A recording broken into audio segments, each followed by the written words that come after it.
All right, guys, what's going on? This is the Iceman here on the Jeffrey Rose YouTube channel. And yes, it's Wednesday, and Game 6 of the 2013 World Series is tonight between the Boston Red Sox and the St. Louis Cardinals. The last two games, Game 6 and Game 7, if necessary, are to be played in Boston, Massachusetts. And a lot of Red Sox haters out there. And it's sort of funny because I'm a big Red Sox fan. Last night we had a plate up for like 500 something people, and while during the plate up there, where I work, there's a very large amount of New York Yankee fans that work there, and everybody's being a Yankee fan, they hate the Red Sox, and us Red Sox fans pretty much hate the Yankees, and but anyway, all the Yankee fans are going, oh yeah, the Red Sox are going to lose two straight and this and that, and they were just going back and forth and back and forth. And finally, I pretty much silenced the whole table last night. This is exactly what I did. I reached into my wallet, I pulled out two $50 bills, and I said, right now, I'll bet anybody $100 right now that the Red Sox are going to win the World Series. Everybody just looked. No one said a word, and we continued plating up. And one of the other Red Sox fans that were there said, "Man, you must have real confidence in the Red Sox." And yes, I do. You go back to Boston, it had 3 games to 2. Um, Barring something major, there's no reason why the Red Sox shouldn't win. And I do have a lot of confidence in the Red Sox to win the 2013 World Series, and I expect them to do so. I'm very hopeful that they're going to do it tonight because I have to work tomorrow night. So I don't want to have them go to a game 7 and have me miss it. So anyway, I'll be able to watch the game tonight. But it was sort of fun. We all had a lot of fun uh, throughout the job yesterday, so it was pretty cool. But anyway, um, I sort of compare the Red Sox with John Cena. Now, obviously, they're both from Massachusetts. Cena residing from West Newbury, Mass, and being in New England, where I'm located in Hartford, there's a fine line really. We have like half is Yankee fans, half are the Red Sox fans, and it's like that in wrestling as well too with John Cena. But anyway, you talk about the Red Sox winning the World Series, and everybody goes, "Oh yeah, they suck," and blah blah blah. You mentioned John Cena. Oh yeah, he sucks. We're tired of seeing Cena, and whatnot. But the bottom line is, I've been a Red Sox fan since 1967. I saw them lose in the seventh game of the World Series in '67 against the St. Louis Cardinals. It was Bob Gibson who was pitching Game 7 against Jim Lombard, who was the Red Sox ace that year.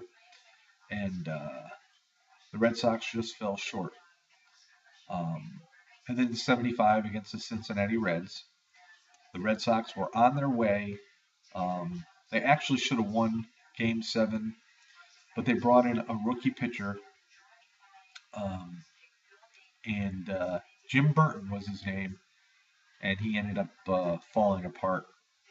And the Cincinnati Reds, I remember the hit by Joe Morgan, a single over second base, and got the go-ahead run. And the Reds ended up defeating the Red Sox that year in 1975. And then you go to the Bucky Dent year of 1978 with the one-game playoff, and that was a tough year because the Red Sox had a 14 and a half game lead over the Yankees, and down the stretch they blew it, and they ended up tying and they lost the game playoff. And then '86 was more devastating when they were playing the Mets. Going into Game 6, they had a 3 games to 2 lead, and they were ahead in Game 6. They blew that game. They were ahead in Game 7. They blew that game, and the Mets ended up. And you remember the Miracle Mets of '69? Well, this was the Miracle Mets of '86, and that was a very devastating loss for a Red Sox fan to swallow, especially when you had a you know 3 games to 2 lead and you blew it. So anyway, this year is a different year. It's a different team.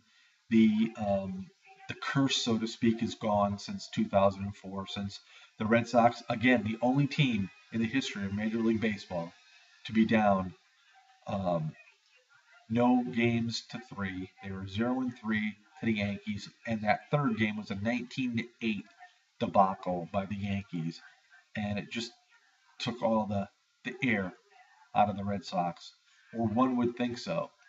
And I remember me and Peggy, we'd stay up every night and watch every last inning, every last out. And there were some games that went until like 1:30, going on 2 in the morning, and I had to be up at 4:30.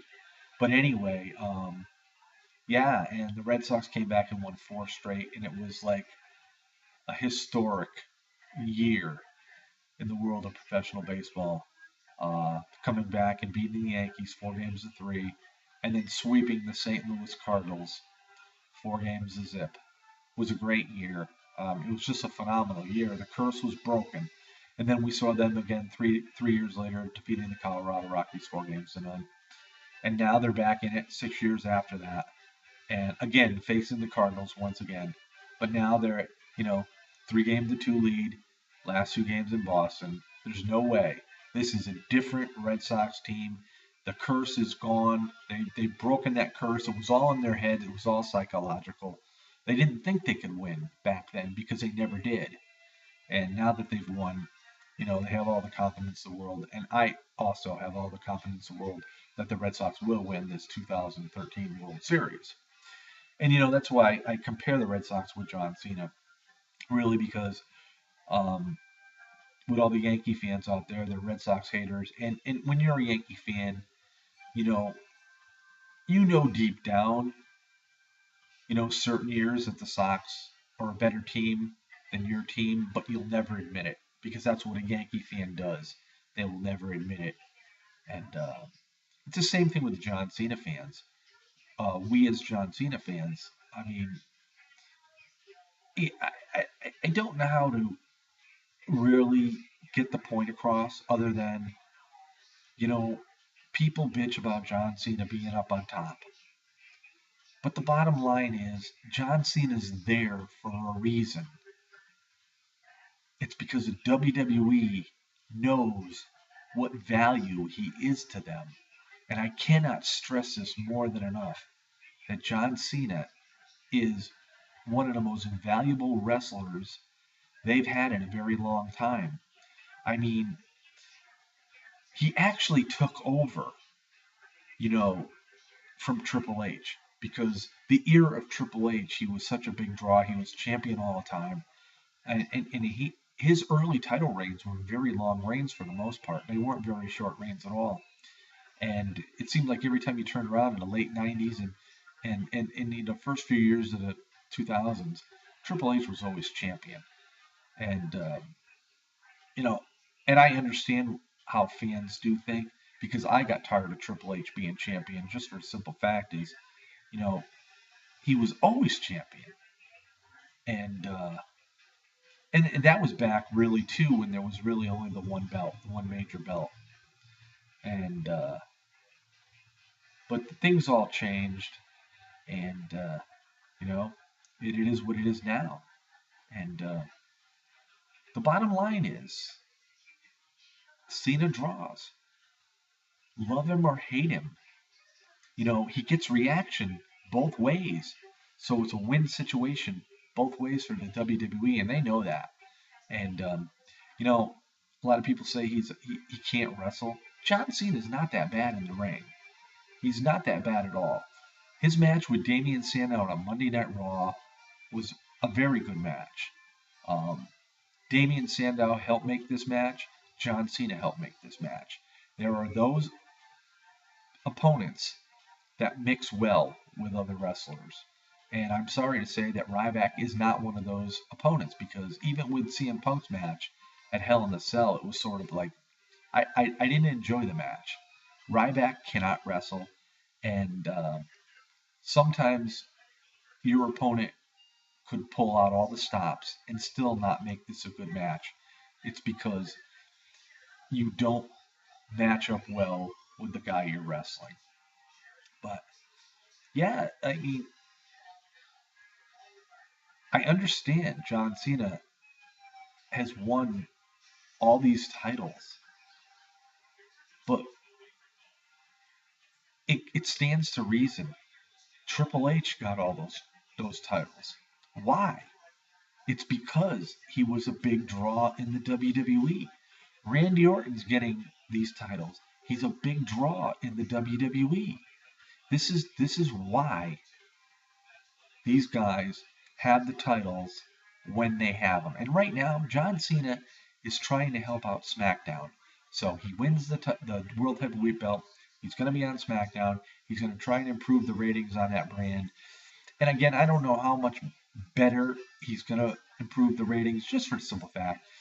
Everybody reads spoilers. And because SmackDown's a tape show on Tuesday nights and it only airs on Friday night, or you can watch it, versus the file online. But because you read the spoilers, that's why ratings are low. That is what is hurting TNA for all these years when they tape their shows and people read the spoilers and they look at the spoilers and they say, well, this was a mediocre show. I'm not even going to bother watching it. So the ratings go down. It's as simple as that. But anyway, John Cena, the Boston Red Sox, are sort of like, in a comparison, the same. You know, uh, for both being from New England, there's both they both have a lot of haters, and I for one am a fan of both. I for one am very happy that John Cena is the world heavyweight champion, and I would love to see him hold this belt till WrestleMania, and then have an opponent, and at that time, I'll be happy. It'll be okay with me if he gets beat. Uh, for the simple fact is that's the way it should be. And just because you are John Cena or CM Punk doesn't mean you always have to win at the biggest pay-per-view of the year. You have to take your losses as well as get your wins. And that's just part of playing the game. So just wanted to get my thoughts out there about the Red Sox and John Cena. I know you probably get tired of hearing about him, but you know, there's really not a hell of a lot else going on in the world of professional wrestling. So, and the sports world, NBA started, and we got football still, but right now it's the World Series. So, peace out, everybody. Have a great Wednesday. Watch the World Series tonight. Red Sox will be crowned World Series champions.